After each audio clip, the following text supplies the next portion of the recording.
Hi, I'm Logan Kemper. In this video, we're going to talk about backgrounds in Unity and demonstrate the parallax effect. So here we are with a simple platformer level. Looks pretty drab. Maybe we've added some nice platform graphics or other visual polish in gameplay areas, but the background is still just this plain blue color. Now, you can change this plain blue color by going to your main camera, scrolling down to Environment, Background Type, Skybox, set that to solid color, and then we could make that a fluorescent green. But we're here to flesh out the background a little bit more than that. So let's grab a background sprite. This is one included in the base script package. So the sky sprite. I could just drag that right into the scene. So the first thing I'm going to care about is the sorting layer, because in this moment now we're seeing everything render in the correct order. The background is in the background, then this platform is more in the foreground and the player is on top of the background as well. But that's not a guarantee unless you set it manually. So under your sprite renderer component, under additional settings here, you'll see this sorting layer and order in layer fields. So by default, we just have the default. So let's change that. I'm going to add some sorting layers. Let's add maybe two. We'll do one for background, another for gameplay, and maybe we'll add another for foreground. These layers render back to front. So the one at 0 is going to be the backmost. The one at 3, or the highest number, is going to be frontmost. Okay, back to our sky sprite here. We want this one to be on the background, of course, but that just eclipsed our player and our platform. So let's make sure our player sprite is on gameplay. So we'll go to the sprite for player and we'll set that to gameplay. And same with our platforms here. So here we have two platforms in the scene, so I'm just going to click on one, control click on the second, and then go sorting layer, gameplay. So those will move them back in front. And we'll see that solid color in the background always is behind everything in those sorting layers. We don't need to worry about that getting out of whack. So that solved our first problem. But now when we play our game, we have this background, but it essentially moves at the exact same depth as everything else in our gameplay area. So maybe this would work if you have an interior scene, and this is the wallpaper on the back of the wall. But it doesn't do much to create a sense of depth. So this is where the parallax effect kicks in. So the parallax effect is a visual technique where background images move at a different speed than the foreground, creating an illusion of depth. So let's demonstrate that. I'm going to go out of play mode, and on our background here, I'm going to add the parallax component. So here it is. We have a couple of fields. We have a main camera. We can drag that in. If you don't drag it in, it'll find the camera automatically. We also can drag in our sprite renderer. And now we have this parallax strength setting. So as the tooltip says, the higher the strength, the more this game object will move with the camera. So values between 0 and 1 are for objects in the background. And then for values greater than 1, we can use that for things in the foreground. So we'll start with that default value of 5. Let's play the game again. And we can immediately see that the player is, as the player moves, the background moves with the camera, but not quite at 100% of the speed of the camera. So if I set the parallax strength to 1, we would see that it's back to being wallpaper. If I set the parallax strength to 0, then it just stays static. No matter how much these platforms move back and forth, you can see that this background essentially just moves with the camera. So we give it a value in the middle, something like 0.5, and now it sort of looks like it's a little bit farther away. So this is already a great start. We have a sense that this sky image is, a ways behind the player. And we could even start building this out more so. So in the hierarchy, I'm just going to create, we'll call it, make sort of a folder for everything. We'll call it background, just a parent game object. We'll make the sky sprite a child of that. Let's start building this outward. So I'm going to duplicate the sky sprite. That's Control D. We can move that over. All right, so we can hold V to move our manipulator to the corner there. Just snap it into place. Maybe we do another one on the other side. Snap that one into place. As you can see, this background image has been made intentionally to be seamless, so it loops perfectly from one to the other. If you have these like very continuous images, that makes building out your background a lot easier. So this works pretty well. We can run over to the left, we can run over to the right, though eventually we are running out of background, as you can see. If I jump a bit, I can see above it. If I move to the right, I can see behind it. I can also see that those coins were not moved to that gameplay layer because they're rendering behind there. So we can just fix that real quick by selecting all of these coins, going to the sprite renderer, setting that to gameplay. Anyway, so back to the background. Let's say we have this background that's really seamless like this, but we want it to just keep looping forever, as opposed to having to keep adding new components of that background. So that's where this looping setting of the parallax component factors in. So right now we have nothing on loop mode. Let's start by setting these to horizontal, so that they'll move as our player moves left and right. So I'm going to select all of those, set them to horizontal, play our game. Now in the scene view here, I'm going to have this one selected, and then I'm going to move to the right, and you'll see that it's now correctly moving over with our player, but we're only getting one at a time. So it looks pretty terrible as we just see it snap over one piece at a time. So the reason for this is because every one of these has the parallax component, so they're all trying to be the main background. We can fix this really easily. Let's just make these two sprites on either side children of that main parallaxing one, and then we'll remove the parallax component from the children. We shouldn't have multiple like layers of parallaxing on top of one another. That will sort of create strange behavior. So anyway, now these children will just move as a unit along with their parent. You can see they're laid out one at a time there, and we can see them move over, and right there, the background did snap as we jumped across. Look, there it goes. Maybe if I zoom out, it'll be a little bit easier. As we approach that threshold of the edge of the image, it jumps over. And just like that, our background goes on forever, left and right. We could even grab our player here, zoom out, move them all the way to the left, all the way to the right, and you'll see that background just keeps moving continuously. We could expand on this by adding like more of a sky and more of a darker image behind it. So we can go to sprites. We'll go to this sky cloud sprite. We can just duplicate one of these. Maybe we'll move that up there. Add this guy. Hold V to snap into place. Duplicate that twice more, so one over here, snap that in, and another over here, snap that in. And then we could duplicate all three of these, move them down, hold V, snap, and then we'll add the sky dark blue sprite there. So now we have this really continuous background that perfectly loops left and right. And even if our player moves up a bit, we have more sky behind them, moves down a bit, that will still be covered. Now, if we go up too far, we will run out of sky. In this case, that's because we're not actually looping more than horizontally. So we can set that to vertical or to both. So if you set that to both, grab our player, move it up, we will see that it keeps generating more sky. The problem there is that the top of the sky is a different color than the bottom, so we get sort of that hard edge. It doesn't loop perfectly. But of course, if you had a game that was very vertical, you could make a background that loops perfectly vertical. But I think for most games, looping horizontally is probably the way to go.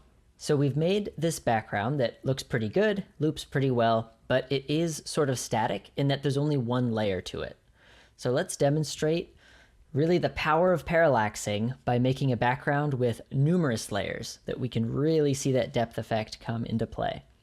So I'm just going to disable this whole sky sprite background, and we'll start a new one. So I'm going to create an empty under our background, and we'll call it layered background.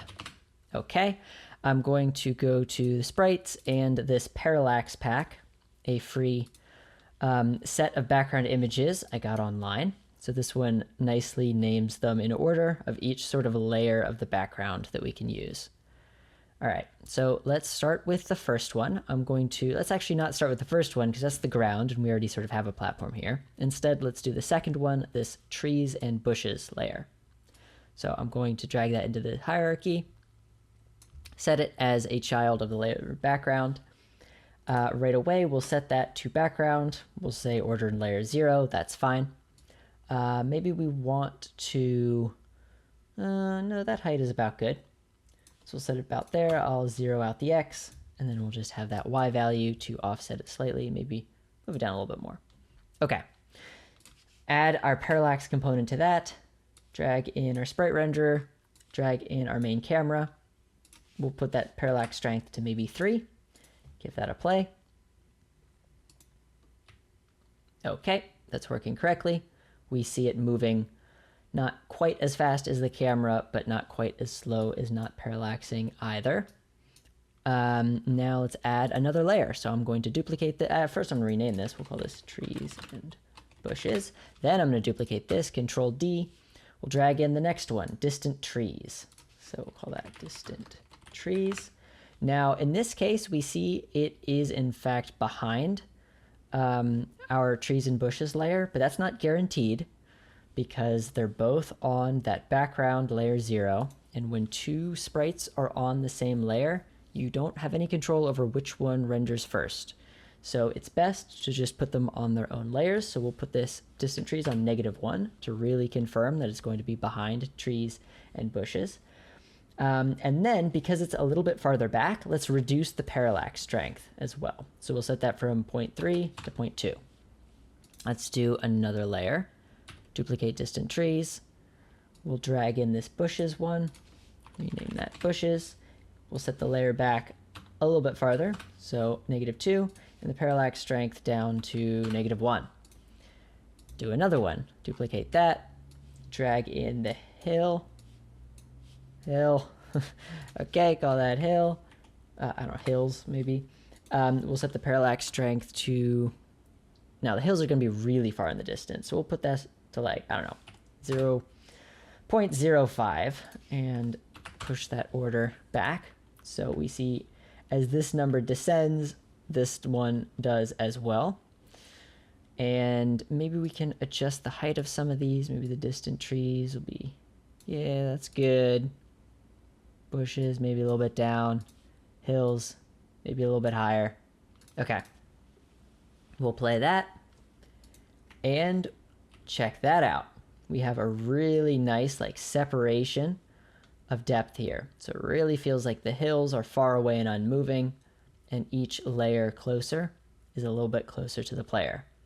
Now, of course, the effect is kind of ruined by having these images cut off very abruptly.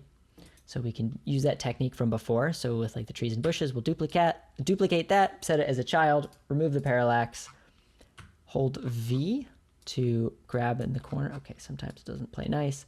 I'll pull it out like this, then hold V, then we'll snap it in. Is that snapping to the right place? It's hard to tell. There we go. I think that's correct.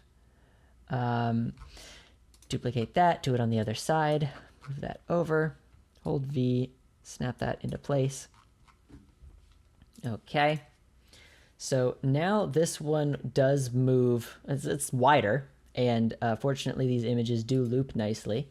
It is, that is to say, you know, the end of one smoothly transitions to the beginning of the next one. They are not looping, however, as in I can keep running to the right and eventually we're going to run out of background. So it's going to be a choice up to you whether you want to have like a very long continuous background or whether you want to use the looping function of the parallax component. So for those trees and bushes, I can set that to horizontal looping. And let's see if that is in fact set up correctly. We'll be able to see by zooming out here, and yep, it's very smoothly moves over, creating that continuous effect. Perfect. So as a matter of fact, you could really have different looping settings on different layers. Like if one you wanted to be pretty consistent, like, I don't know, maybe it's clouds and it wouldn't be distracting if one is looping. but maybe another should be unique. That is up to you. We can duplicate out our distant trees, remove the parallax, move that one over, move that one over, snap into place.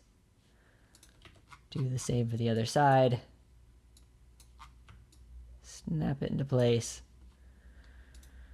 So now those will smoothly loop, and then maybe for whatever reason our bushes will want to do manually. One technique you can use to really extend your background is mirroring them. Well, so in this example, we can see that going from one bush to the next really smoothly carries over, and that's just sort of a feature of how these are designed. But if you didn't have that, one thing you could do would be to mirror the sprite. So I'm just going to check flip on the sprite renderer here, and that's going to make it so that, you know, it mirrors it. So of course it's going to behave seamlessly. A little bit difficult to get the corner right on, so let's use that V to snap into place. So just like that, you can see that this does move continuously.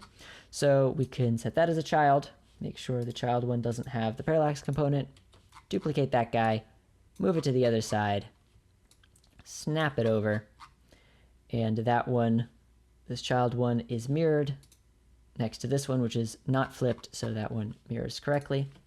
So now you can see that this bushes one does not have the loop mode, but just by adding extra sprites here, we are making it appear to act continuously. So a lot of different tools to play with. One final thing is, what if we want a layer of this parallax to appear actually in front of the foreground, or in the foreground, sort of in front of the gameplay, between the player and the camera? So we can do that by grabbing, I don't know, let's grab one of these hills. That one is rendering behind, so let's set its layer to foreground.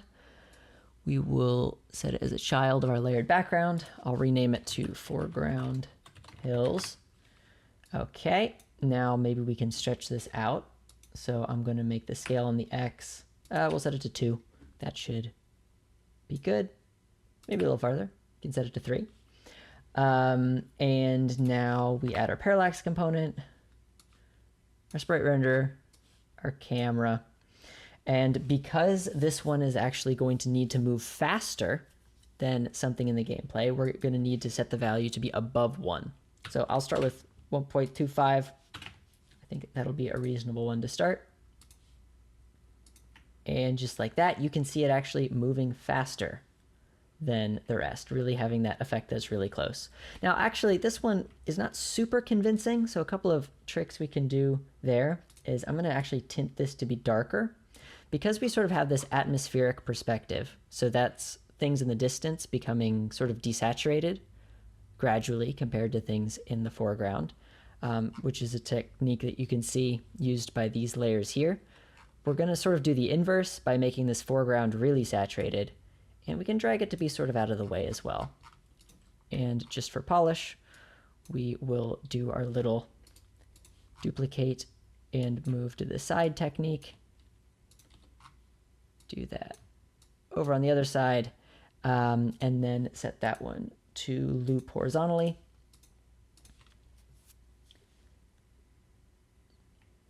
And there you have that foreground. So maybe you could have some bushes in the foreground. Maybe you want, I don't know, an insect flying by. Another technique you could use would be to blur an image in the foreground. So like in Photoshop, you could apply like a Gaussian blur or something similar to make it feel like it's really out of focus and thus really close to the camera. Okay, so let's finish polishing our parallaxing background by first doing the looping effect to these hills. So remove the parallax from the children, move one over to the left, and we can snap that one into place. Maybe we want to mirror it. Set that to 0. Okay. Back to our other hill on the other side. Scoot that over. We can mirror that. And then we'll snap into place. We have another issue where like we can essentially see under the level. So we can kind of fix that in this example by just making everything a lot bigger. So that's going to look a lot better. Maybe we want to move our foreground hills up a little bit. Maybe we want our distant trees to be about there. And then finally, we could do this background image behind everything else. So we'll put that to the background. We'll set that to -10. And we will scale this up. And then on parallax, we can set the parallax strength to 1, so it will just perfectly move with the camera, which will make it seem like this guy is very, very, very far in the distance. Drag in our sprite renderer and our camera. And there we go. With any luck, this should be our completed and fully polished background. Whoops, the sky is not working correctly. Did I set it to 1 and not 0. So 0 is going to mean it is going to move exactly with the camera. We can also rename this to sky background. Okay, there we go. We have this guy moving perfectly with the background. We have our foreground moving quickly in the front, and we have a lot of depth from the trees to the hills here. Okay, this video should have given you a lot of tools with which to approach your backgrounds, your graphics, and just to make a really cool looking game. I will see you in the next one.